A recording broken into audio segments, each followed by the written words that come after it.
Out of every anime I've watched and every manga I've read thus far, there's only been two that had me thinking that the antagonists might just win. These two are Jujutsu Kaisen and Demon Slayer, more specifically Sukuna and the 6 Upper Moon Demons. These antagonists seem to halt our protagonists, making an imaginary wall that they couldn't seem to climb. Which is why today we're going to be talking about what would happen if Ryomen Sukuna were to go head to head with the 6 Upper Moon Demons of Demon Slayer.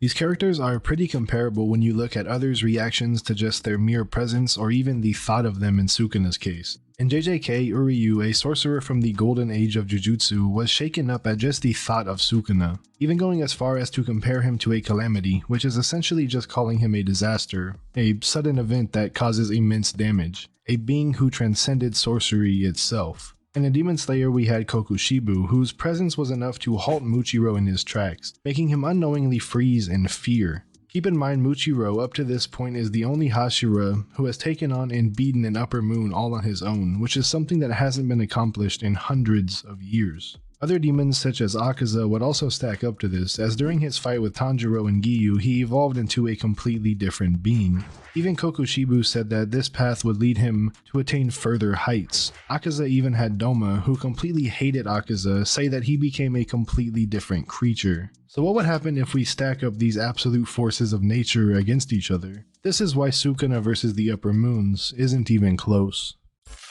First, we have to establish how this fight could even happen. As you probably know, both these series have a completely different power system, as Muzan's demons can only be killed by special blades or the Wisteria plant. And just to clear this up really quick, I know a lot of people say that Sukuna is a cursed spirit and therefore can't be seen or touched by the demons. This is mostly due to a bad translation, but no, this is not the case, as during the Shibuya incident, he directly states that he is not a cursed spirit, and if he was, he would have been killed by Maharaga. Some may use this as a cop-out and say that it's impossible to kill the demons without these special items, but that's also just not the case. If you've been keeping up with Jujutsu Kaisen, then you'll understand that the power gap here is pretty wild, and Sukuna should be able to cause enough damage to obliterate the demons. So how strong is Sukuna exactly? This would really come down to Sukuna's world-cutting slash, which is just a cleave that can cut the space around someone as opposed to cutting them directly. This is a technique that Sukuna learned from Maharaga when he adapted to Gojo's Infinity.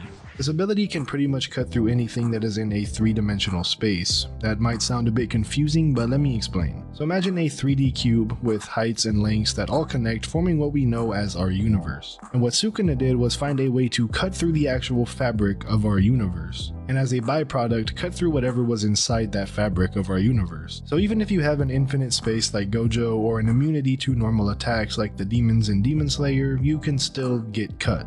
Sukuna describes this ability as him expanding his curse technique to space or to existence itself. So how would the demons compare to this? How strong are the upper 6? Their AP and durability has many interpretations. We can start with Doma, who was able to summon this Buddha statue that was calced to be at around city block level. And keep in mind that this was a deathbed Doma who was severely injured and had about 700 times the amount of poison running through his body that Shinobu would normally use to take down a high-level demon. Then you have Kokushibu, who massively scales above him, and Akuza, who would scale around that same level. So if you wanted to calc stack, you could maybe argue like mountain levels of AP, because the difference in power between a deathbed Doma and a healthy Koko or Akuza would be extremely high. You may be thinking right now that none of this is really coming close to a world-cutting cleave, but there's one really ratty argument that you could make by glazing the shit out of Yoruichi, as Kokushibu stated that he had transcended the laws of the world. This would include dimensionality and our universe, therefore meaning he would have transcended past an attack that cuts through the universe. But yeah, this is extremely ratty, and I don't count this as a valid argument, just wanted to bring it up because I've seen it used before. But assuming you ain't their scaling this hard, would the demons even be fast enough to touch Sukuna?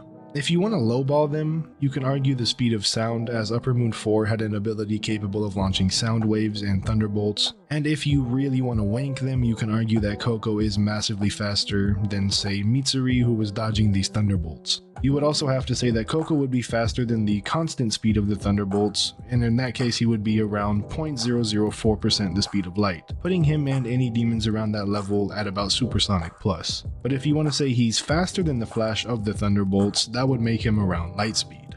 In JJK, you have characters like Hikari, who could react to Kashima's return strike of his lightning, placing his speed or at least reaction speed at around 1/3 the speed of light. And obviously someone like Sukuna would scale massively higher than Hikari. I've seen arguments that the verse caps at around Mach 3 because of a statement involving Maki, but Gege literally said that this statement's in the manga because it sounded cool. So I'd rather just go off what I see than what is said. We also see Sukuna reacting to Kashima's CT that makes electromagnetic waves that travel at the speed of light. Based off the reasonable interpretation, I'd say that Sukuna takes this fight pretty handily, at around low to mid diff. But if we're generous and give the demons the light speed scaling as well as the transcending the laws of the world stuff, then it would really come down to how they use their hacks and how you think that fight would play out. Personally, I'm giving this to Sukuna, but again, if you wank the demons, then I could maybe see an argument. But yeah, that's it for this video. I really hope you enjoyed. If you did, make sure to leave a like and consider subscribing to the channel for more anime related content in the future. I have a few more videos in the chamber, so I guess I'll see you guys when those come out. But until then, trippy out. Hope you enjoyed.